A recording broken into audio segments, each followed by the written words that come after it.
Olá, seja bem-vindo a mais um vídeo da TV Giga. Um inventário de estoque pode ser facilmente registrado em nosso sistema. Escolher a opção Estoque e, após, Contagem do estoque.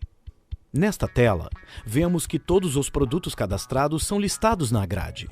Mas também podemos ver a movimentação de um item específico, utilizando o campo de busca.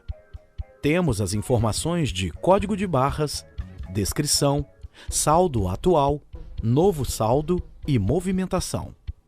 Ao realizar a contagem dos itens, informamos no campo Novo Saldo o estoque atual do produto.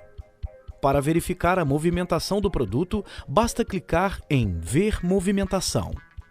Nesta tela, podemos acompanhar todo o histórico deste item, se foi entrada ou saída, a observação do lançamento, quantidade, saldo e a data que foi realizada a movimentação.